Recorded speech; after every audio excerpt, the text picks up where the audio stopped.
was talking fantasy football with my friends the other day. Well, Josh? Wow.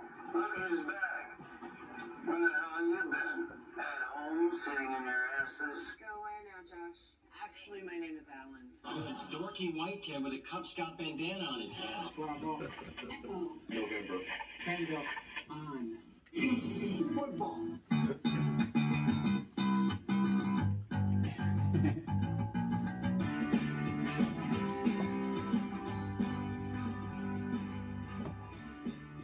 All right, welcome back to Bent on Fantasy Football. We are at week number 2, and it's also week number 2 of the preseason. Absolutely. So we'll get to that. As always, I'm your host, Alan Bentley, and this is my co-host, Josh Worley. Hey, everybody. All right, so we got a cool show this week. We got a lot of things to talk about. As you guys know, like we talked about last week, we will be talking about the quarterback ADP and running back ADP. We're going to touch on a few key players. We're not going to go into the entire, ones that we think you should draft or that type of thing, but we are going to talk about these guys a little bit. And remember, too, guys, we're drafting against each other coming in about 10 days, so you're not going to hear all of our honest thoughts about. Right. Well, you won't hear all of our secrets. How's that? All of our secrets, absolutely. We'll share some common information with you and some stuff that we kind of feel, but we're not going to share too many secrets till after draft day, just because we're too competitive to do that. Absolutely, we are. Let's get on with what we do every single week. All right. All right. Now you get to show us what you have for a beer first. What do you got? What would you call it? 18. And before you start thinking, Alan, 18 days until the start of the regular season. Okay. Because we are filming this on Sunday, so a little bit later this week. I apologize for that, but 18 more days. We apologize for that. Yeah, so. I apologize for that, and I apologize for Josh. Anyway, 18 more days. I can't wait. Oh, I can't wait at all. We were talking before that about how we're not real big on the Thursday night game concept. But you know what? It's okay to start the season off that way. The sooner the better when it comes to football. Yeah, you're just saying that because you got to work. Hey, come on now. I, of course, will be in front of the TV watching that, though. Okay, let's take a look at my beer. All right. Now, my beer, a little wordy, but I think you guys can read it. It says, Josh sucks. Down his beer way too fast. Okay. It doesn't say way too fast, but Hey, I resemble that remark, okay? You do. All right, so Josh, let's do what we do every week. Pop open a cold one, guys. Sit back, enjoy the show.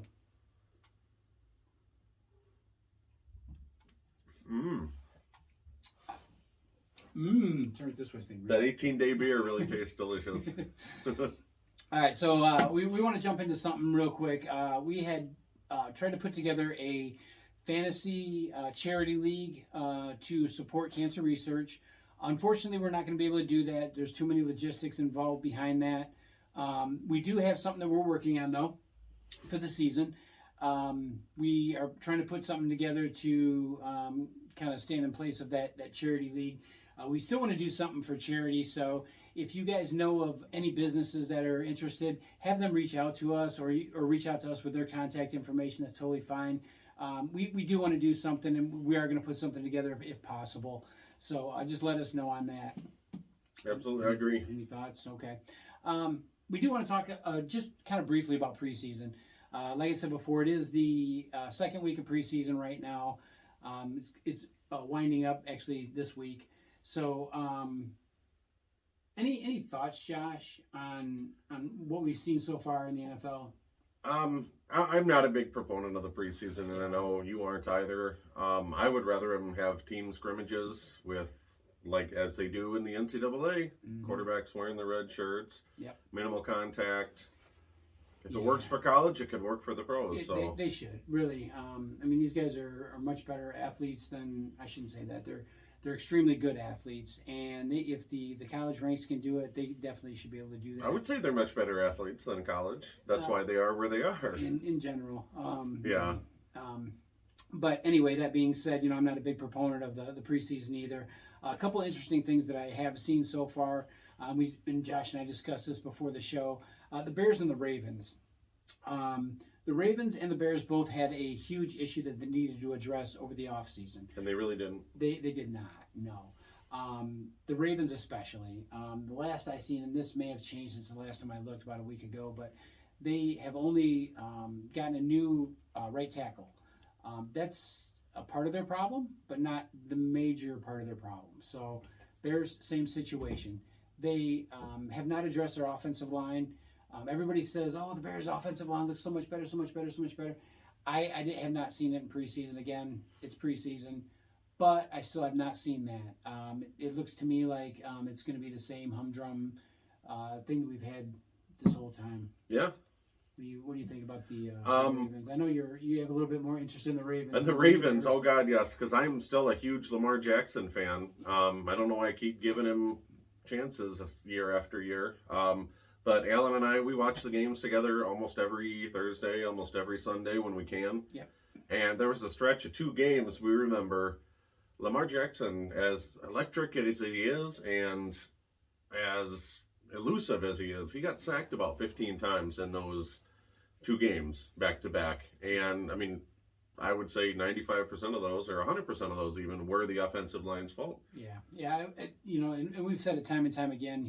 That guy could be like an explosive, like probably the best quarterback in the NFL if he had an offensive line to go with. Absolutely. So, and we're not going to mention him as far as our picks go for ones that we want to talk about the ADP. It's not one of the guys Actually, it is. Yes. Yeah, you picked him out. That's right. Yeah. Okay. So we will talk more about that. I was about to get a sad, droopy face. We're not going to talk about Lamar. Come on, man. I'm sorry. All right. So start us off, Josh. You wanted to talk about Josh Allen first? Yeah, I want to talk about Josh Allen. I agree he's going to be the number 1 overall quarterback in fantasy. He led it by a pretty substantial margin last year, especially now that he's adding those rushing touchdowns into the mix. Where we're seeing him get drafted is end of 2nd round, beginning of 3rd round. About 24 is what we see. Yeah, right in the 24 range. As good as he is and as good as he's going to be fantasy-wise, I don't see taking him that early. No, and like we said before, it's one of those things, depending on your league. I mean, if you're in a super flex league, yeah, I can see him going that early. If you're in a league where your quarterback's going to score a lot more points than anybody else on your team, then yeah, you might want to go that route. But I got to agree with you. I mean, if you're looking at a regular PPR league, 24th overall is not where you should see him. Not at all. Think of all the RB1s, wide receiver ones that you can actually pick up in that spot. I'm not wasting a second, early 3rd round pick where I could build depth at those positions. Right. Yeah. I mean, if you think about it, the wide receivers, there's a lot of depth in wide receiver this year throughout the league. Oh right? gosh, there is. Yeah. So seeing Josh Allen at 24, I mean, he's gonna be a bomb. He's gonna be the stuff this year. I get that, but I don't agree with number 24. Aaron Rodgers, another one we want to talk about. And it's kind of interesting, too. I'm not going to be hating on the Packers or on Aaron Rodgers, but I will say this. He's, right now, according to Fantasy Pros website, he is ranked 93, averaging 93 overall. That's 8th to 10th round, depending on if you're a 10 or 12 team. That's about where I would have him. Okay. Maybe a couple years ago, I would say, maybe a few rounds earlier than that. But at this point, he doesn't really have a whole lot of receiving core. That being said, there's been a lot of years where he hasn't had a lot of receiving core and still had a good year. But I think 93 is a nice drop in value for him, but not too much of a drop. I think if he's available at 93 and you're looking for a quarterback, definitely look Aaron Rodgers' way. I agree. I'm not high on Aaron Rodgers because he has no proven wide receiver 1 talent yet, as of yet.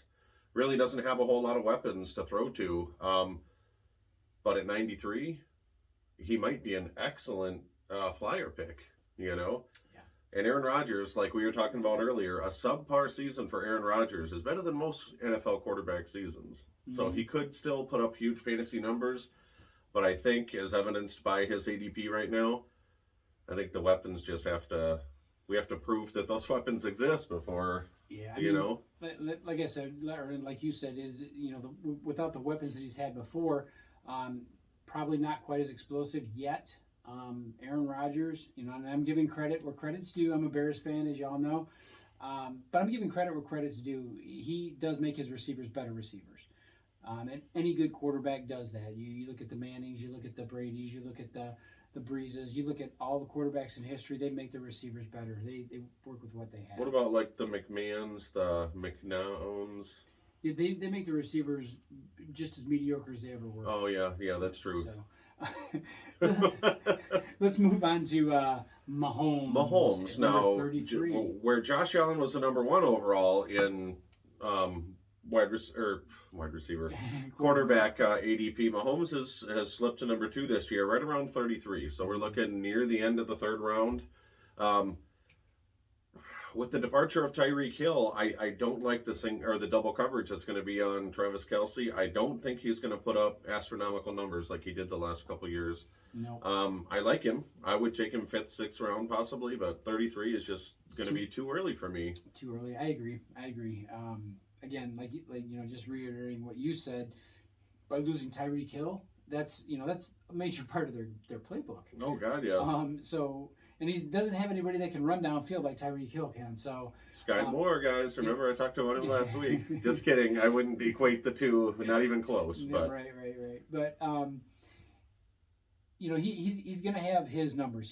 Again, Aaron Rodgers thing. You talked about how he is still good, even if he has subpar numbers, right? Yep, yeah. He's 2-time reigning MVP, remember? It's the same thing. Good quarterbacks find a way to win, they find a way to score points, and they find a way to get to their receivers. Yes. Mahomes is a good example of that. 33, I'm going to go with no on that. A few rounds later, yeah, he's definitely going to be one of your top quarterbacks still, but not at 33. Yeah, and any of these top 5 guys we're talking about could overwhelmingly be the number 1 fantasy quarterback, right. But and the ones we have for a top 5 right now, as far as the quarterbacks go, are going to be Josh Allen, Patrick Mahomes, Justin Herbert, Lamar Jackson, and Kyler Murray. That's the top 5.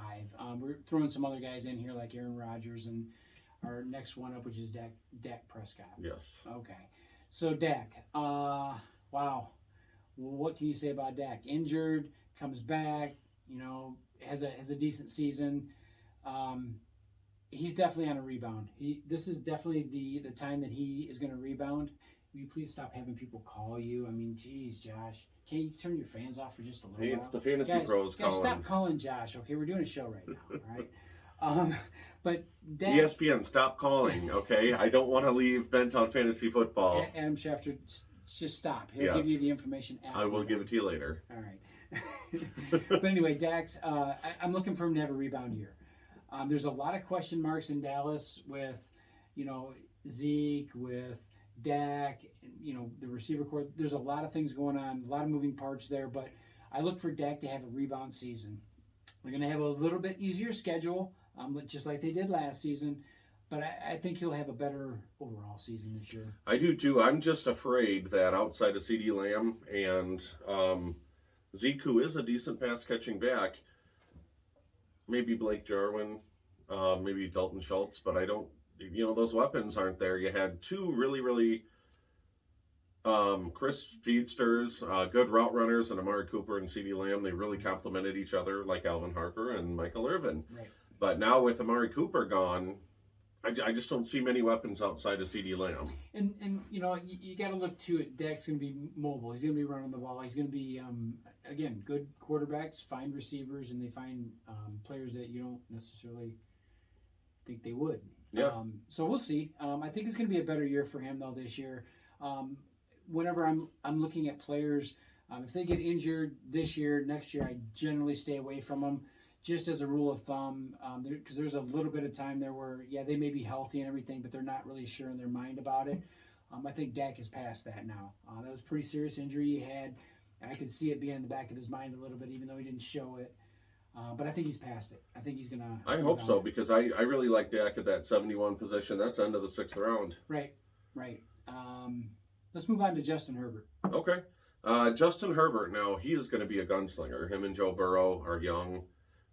He's got the weapons. He's got Mike Williams. He's got Keenan Allen. Ekeler, one of the best catching running backs out of the backfield. Yep. He's going at Justin Herbert around 3. Again, too early. Anybody who's watched our show over the years or listened before we started recording,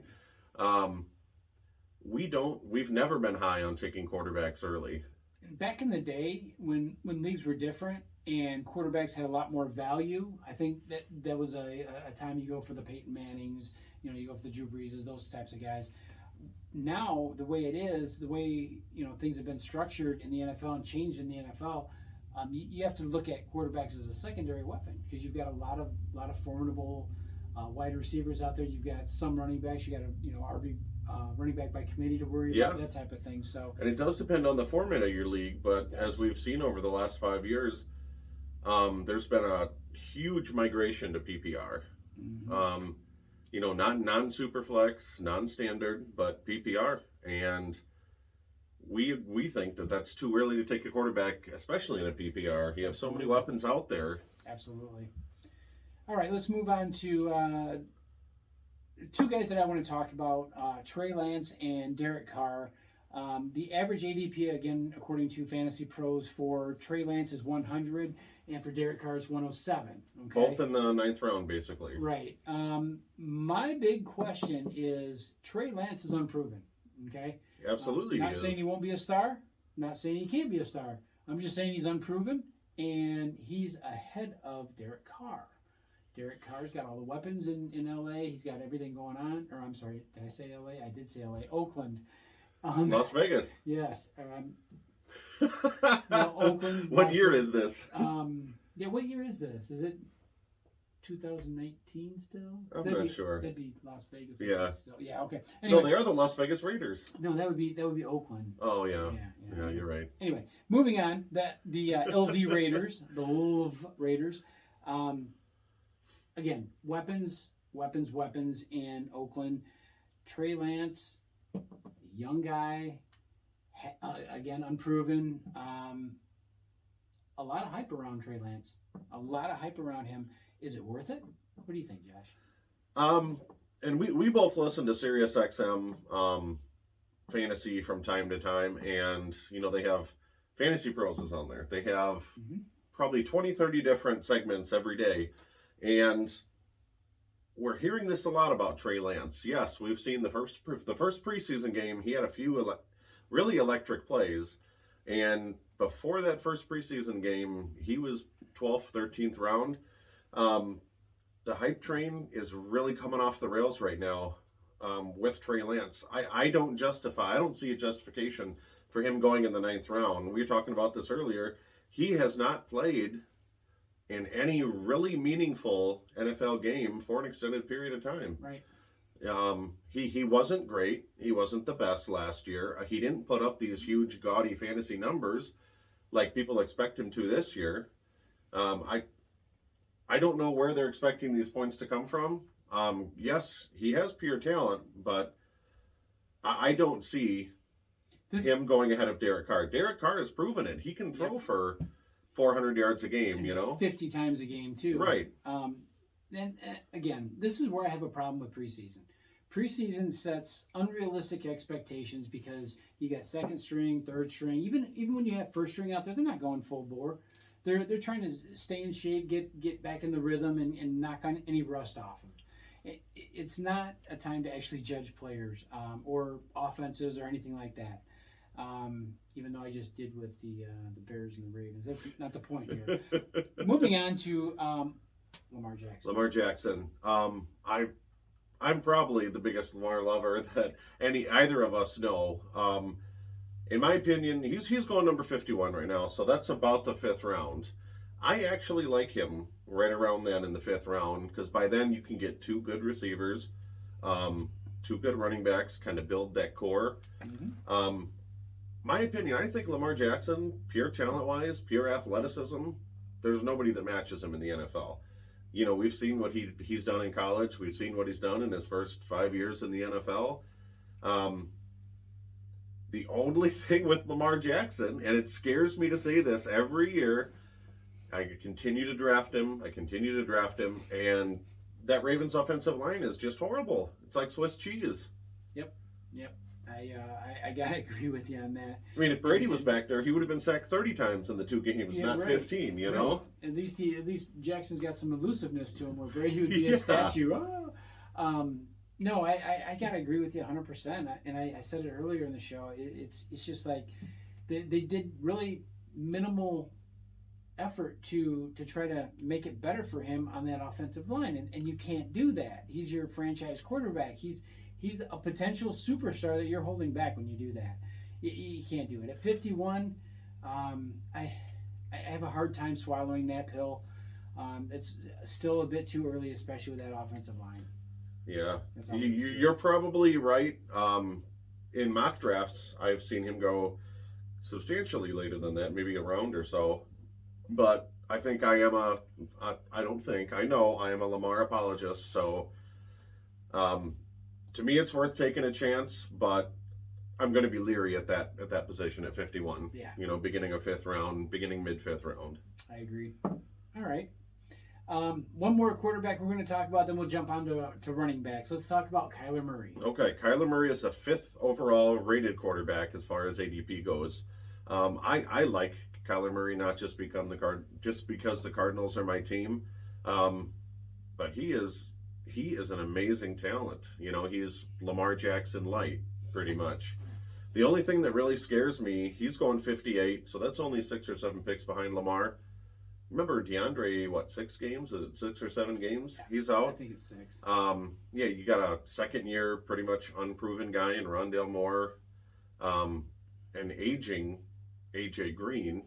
Right. You know, who knows if he'll even be on the team halfway through the season. Right. There's really not a lot of weapons that I like. There's not. Again, Kyler Murray, one of those guys, kind of in a Lamar Jackson type of situation where he can run, he can evade tackles, he can do whatever you need him to do. The supporting cast is what concerns me as well. At number 58 overall, I don't like it. I don't like it whatsoever. No, I think maybe a couple rounds later than that is a little bit more accurate. So what that means is in our draft, if you have pick number 58, you're going to jump all over him. You're secretly in love with him, aren't you? Well, been meaning to talk to you about that. No. I don't love Kyler Murray. I like Kyler Murray. I love Kyler Murray when he has weapons. When he has somebody he can throw to, when he has a good running game behind him. I like Kyler Murray then. I don't like Kyler Murray as much now. Right. And I can say this because I've seen it firsthand as a Cardinal fan that goes back and watches all the highlights and everything. The Cardinals over the last 5 years, their defense has been immaculate. Mm-hmm. And they didn't have to throw as much. This year, they're not the Cardinals of the last decade. Yeah. And what really scares me about that is they're going to have to throw a lot more. Right. And Kyler Murray, in his first couple years, we've seen he's not the best decision maker under pressure. Not always. No, I agree with that. He can panic. He has a tendency to panic. Yeah, far too many errant throws, far too many interceptions, and that's one of the only things that really scares me. That and the weapons. I mean, it's a total crapshoot with him. It is. Again, at 58, way too high. Maybe 2, even 3 rounds later, depending on if you're in a 10-team league or a 12-team league. 2 to 3 rounds later. That's probably what I'd be looking for. Yeah, I got 2 guys that I would really like that are actually going about a round or 2 behind him that I would take over him. Those guys are. Jalen Hurts is going around 66 to 68, so about middle of the 6th round. Round, Josh, we'll pick. Go ahead. Not only does he bring back the weapons he had last year, but you're bringing in A.J. Brown, Mm-hmm. One of the most talented wide receivers in the league. Dallas Goedert, in his 3rd, 4th season, he's really, really coming on. I think he could have a really big breakout year. Absolutely. Live up to some of those expectations of the last few. Their defense is going to suck again, guys, okay? That whole division's going to suck. There's going to be shootouts in that division. Jalen Hurts, as much as it pains me to say, is a much better decision maker from what we've seen than Kyler Murray. I wish it was the other way around. But Jalen Hurts, he has errant throws sometimes, but he doesn't throw those interceptions like Kyler Murray does. I see a lot of junk points for him, honestly. So let me ask you this. something you said. So you said that division is going to be terrible. So my question for you, and this can be your bet prediction if you want to, which one of those divisions is going to be worse, that one or the NFC North? Oh God, NFC North by far. Come on now. You think? Yeah, that's not even a question. Oh, come on. I think the NFC overall, with the exception of a few teams, is pretty weak. Pretty weak. I Yeah. agree. No, I agree. I fully expect the NFC North to be the worst. And actually, my bet prediction's coming up. Did you make your bet prediction? I have one, but Okay. I don't All right, know. cool. We didn't talk about it beforehand, Yes. so this is going to be every year. I don't know how we'll talk homerish about it. it's going to sound, but All right. Let's jump over to running backs now and talk about running backs a little bit. You wanted to talk about the top 5 guys here too, right? yeah. And there's a few committee backfields we want to talk about, where we've kind of seen the trends and the numbers going. So, Yep. Why don't you go ahead and start us off, Josh? okay, Jonathan Taylor. I don't think it doesn't take much thought on this. Jonathan Taylor is the number one. Number 1, really? Number one. Wow. Okay. Numero uno. Okay. The workload's there. Okay. It is. It definitely will be there. Yeah. Sure. The talent's there. Mm-hmm. He's got that breakability. So he went to Wisconsin. I mean, that should tell you one thing. He's a Wisconsin Badger. Those running backs are tough. So he's played through injury in college. He hasn't been injured yet in the NFL. And I think being as young as he is, he's only 22, 23 years old. Just jinxed him. Go ahead. He's not like some of these older guys that you give him that heavy workload and you really got to worry about breaking down. I think he could do it for another 2-3 years. Did you just look at me when you said older guys? No, I looked past you, Okay. or Just curious. Just wondering. I looked at that old guy standing in the corner. All right. So Jonathan Taylor. I think you're spot on. Everybody's got him ranked at number 1. No reason to not have him there. I mean, realistically, he's a stud running back. You're looking at some decent receptions out of him, some definitely decent workload out of him, especially with the quarterback situation the way it is there now. Yeah, Marlon Mack's not there anymore. You're gonna have him as the centerpiece of that offense. So definitely a number 1 pick overall. I don't have the number 1 pick. Neither do you. What pick? I have 7. My brother Jordan actually has the number 1 overall pick. We got a ghost in here. Alan's you got 6. I got number 6. And I got number 7. that So means neither one of us are I either am going to get picking him. before you, Josh. So Josh, who did you want in the first round that you're not going to get? God, I'm really thinking Leonard Fournette. So Think so? yeah, please take him at number 6. Please. I was thinking more of a kicker. Oh yeah. I agree with you. You wanted who did you want? You wanted a kicker. You wanted Morton Anderson. Isn't he retired like 20 years ago? Eddie Pinito or Pinero or Pinata or whatever his name is. Yeah, I'll take the pinata. Pinata. Okay. Yeah. All right. That's who I'm drafting. All right. Do you want to move on to the next guy here? Absolutely. For And this God's kind sakes, of let's move on. he's been trending up. He was the 3rd, 4th, or 5th we've seen in the last couple weeks. He's up to the number 2 receiver in Fantasy Pros right now. Running back.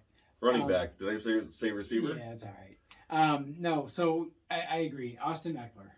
Austin Ekeler, I have been a big fan of Austin Ekeler for the last couple seasons. Mm-hmm. Finally, I think he's getting the recognition that he deserves. Yeah. Excellent running back. Excellent receiver out of the backfield. The thing that I really like about this, about Ekeler, I should say, is the fact that he okay, so 2 seasons ago, he suffered an injury on the sidelines. He was running, and he got hit from the front, and his knee locked on him. We were watching that game together. I remember. Yeah, was it Denver, I think? Or I don't remember, but it might have been Denver, I remember think. looking at that and going, "Ooh," because I had him as a running back, so I was cringing at that point. Next week, he's actually right back in that lineup. He gets hurt, yes, he does, but he is durable. He's tough. He can handle the pain. He plays through the pain. So say what you like about his healthiness, or how many games he might miss, or whatever the case may be, but he's tough. He can take a hit. He can take some pain, and he's an awesome player. I like Ekeler. At number 2, I would say he's going to rival Jonathan Taylor as number 1, to be honest with you. I like him too. Yes, and he has been durable.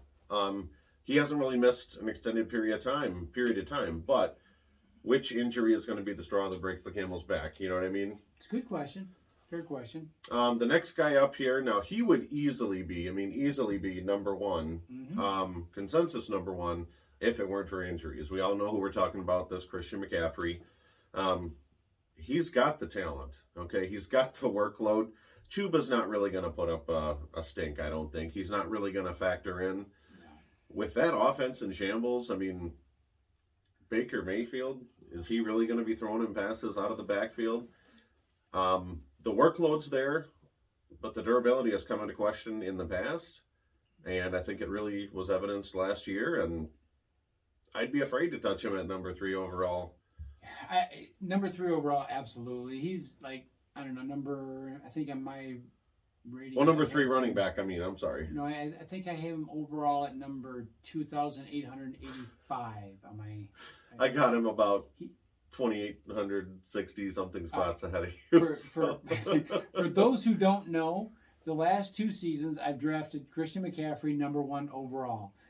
And as you know, I've been disappointed the last 2 seasons. So Christian McCaffrey is pretty much off my draft board, as far as you know. Anyway, as far as I know. Moving on. You're right, though. The offense is a shambles there. I don't. Baker Mayfield will come into his own in Carolina, but it's not going to be this season. It's going to be maybe 2 or 3 seasons from now. If he's still there, he'll come into his own, I think. Christian McCaffrey at number 3, I'm out on that one. And the good news is we have picked 6 and 7, Yeah. so we won't have to be put in that position because somebody is going to take him ahead of us. I won't be put in that position. It's almost certain. If he's available at number 6, I am going to pick somebody else. Whoever's I would actually consider taking him at 7, but I mean, then again, you're gonna have him. I haven't made the most sound fantasy decisions in the last couple of years. I'm going to tell you this. That's true. Yeah. Oh, God. Moving on. So I'll tell you this. If he's available at number 6, plan on thinking about that because he'll be available at number 7. Okay, I'm just telling great. you. So let's move on to the next one. The freight train, Derrick Henry. Yes. What do you think? I could see him being a number 1. What's that? At number 3, go ahead. He's number 4 overall. No, I mean number 3 in running backs. Go ahead. Chris. Oh, I'm sorry. He's number 4. Oh my gosh. I can't count. Did you drink your brain juice today? No, I drank this Josh sucks down his beer too fast beer. All right, so Too Derrick fast. Henry, about the number 4 ADP running back, and in terms of the running back rankings, I love Derrick Henry. I mean, he could be the number 1 overall running back. However, it's only a matter of time. That workload that they're putting on him, he's not the oldest, but we've seen that he does have a tendency to break down here and there. No, not a catastrophic injury yet, but last year. Last season. But it wasn't a McCaffrey-esque. I mean, it was. He was out for the season, so yeah, or almost the whole season. I should Well, say. whatever, yes, but Sorry. I think he can come back from that. But I don't know. The injury concerns are there. I just don't like it. Mean to be He has the potential to be number 1, like I said, but I'm not taking that risk. Not my fault. You're wrong. No, I agree with you. The thing I think we're going to see this season is I think teams have finally learned their lesson. I hope. And I think you're going to see a scale back on McCaffrey's workload, and I think you're going to see a scale back on Henry's workload. I do like Henry at peak form. I like him at number 1. Number 4, 5. What is it? Number 4. Number 4. Okay. Number 4. To be honest with you, again, I don't pick up guys after the season, or I shouldn't say that. I shy away from a little bit after the season after they get injured. I'm not so worried about that with Henry. Even though his workload may be scaled back, he's still going to get a significant number of touches. So at number 4, I think that's a good spot for him. I do too. All right, let's move on to number 5. Number 5. Now, while we both agree that the workload is going to be scaled back for both Henry and McCaffrey, I think this next guy, Najee, has a clear path. I mean, there's nobody even sniffing carries there in that Pittsburgh backfield. That being said, I mean, he's going to put up huge fantasy numbers, in my opinion. That being said, the injury concern has to be there. Yeah. You're looking at 320 to 330 carries. And we're looking at a situation where they're going to have to depend on him. They're going to have to lean on him. We don't even know who their starting quarterback is. Is it going to be Pickett? You know? Yeah, it's a crapshoot there. Yeah. The offense, Pittsburgh is definitely in the process of rebuilding. They've been in the process of breaking down over the last few seasons. With Roethlisberger gone now, it's going to be a complete rebuild. Yeah. So there's going to be quite a workload on him for sure. And I think that's probably why he's at 7th overall. I could definitely see him going at that spot. I think it's, number fifth running back overall, but right. overall total 7. Yeah. Right. Yeah, I agree. So I can definitely see that. So. All right. Do you have any other RBs? I do. There's a couple running back situations I want to discuss here. Cleveland, first of all. Now, Nick Chubb, he's the RB1, okay? But he's being drafted right now, right around the 17, which means middle of the second round. Remember, you also have Kareem Hunt in Cleveland. Now, they put up very, very similar fantasy numbers in the past 2 years, yes. with Hunt being used in those pass-catching downs. Who's going to start the season? We don't know. They're going to be passing a ton. Now, Kareem Hunt is going around 85, so we're talking 6 rounds, almost 6 rounds later than Nick Chubb. I would say that's almost a 50-50 backfield right there, especially with the need to pass more. I like Hunt where he is. I don't like Chubb where he is. Agreed. I think Chubb should be down somewhere where Hunt's at. To be honest with you, it's going to be a 50-50 split down there. Or they should both be like 5th round somewhere, kind of in the middle. But I don't see one going in the 2nd, one going in the 8th. It just doesn't make sense. No, I think both of them being down. And the only reason I say that, it's not taking anything away from either one of the running backs. But what it is, when you have a split workload, you're going to have half the production in theory, and have half of the passes getting to them, things like that. It's going to significantly affect both of their numbers. Hence the reason I think they should be farther back. Not anything to do with talent. I think both of them are excellent running backs. Could be a feature running back in that offense. Yeah. Right. And another running back situation we've been closely monitoring that we want to talk about is the Green Bay Packers. And from what we're seeing, Aaron Jones is going right now around pick 17, 18, even down to 19. Yeah, Fantasy Pros has him at 22. Okay, so right in that range, 2nd round still. A.J. Dillon, his backmate, is going in the 70s. Yeah. Remember last year, A.J. Dillon out-touched Aaron Rodgers. A.J. Dillon is the goal line back. He's proven that. Yeah, he's going to be that vulture. He's going to be that guy that's taking the touchdowns off your fantasy team. I'm with you, Josh. I don't see any reason for him to be that high. I don't see any reason for one to be in the 2nd, one to be in the 6th or 7th. Much like Chubb and Hunt, I think they should be much closer in the middle. Absolutely. A.J. Dillon could well outperform Aaron Jones this year. Yep, it definitely could happen. Yeah. I could definitely see that happening. All right. Do you have any other running backs you want to talk about? There's a lot I want to talk about, but we're not going to do that till after we have our draft, because I got a few tricks up my sleeve, and I'm sure Alan does too. So, yeah, tricks. Josh's idea of a trick is losing a game to me every single time he plays with fantasy. Good trick though. I like it. Or drinking too many beers pre-draft and then forgetting who my guys were. That's a good trick. Sucks. It is beer. Yeah. All right. So, again, we're going to kind of backtrack a little bit and talk about the fact that we're going to find something to do a little bit differently other than the Charity Fantasy Football League. We do want you guys, though, to start smashing the like and subscribe buttons down there. Share us with your friends. Get our name out there a little bit. And, we may not have all the answers for fantasy football, but you know what? We got some good ones. So, the other thing we were talking about too, Josh, is last week you wore the same shirt that I wore last week, and now this week it looks like you decided we host this at my house. So, and we don't discuss what shirts we're wearing prior to the show. We did a few times last year, but this year, no. We need new shirts. That's what We need new shirts. We have 2 shirts. So there's a 50% chance that we're going to be wearing the same shirt almost. Right. So if we get more subscribers, we can get shirts. We could. Yeah. We could. How many subscribers do we have? We have 25 subscribers, so if we get 50 subscribers would give us new shirts. Okay, but anyway, guys, we need 907. Don't listen to him. We need 975 more subscribers. 975 more subscribers, we get new shirts. Yes. Awesome. But the good news is, we do have 25 subscribers right now. 25 subscribers. 25 subscribers. Boom. Till next week, get bent. On fantasy football. Okay. Okay.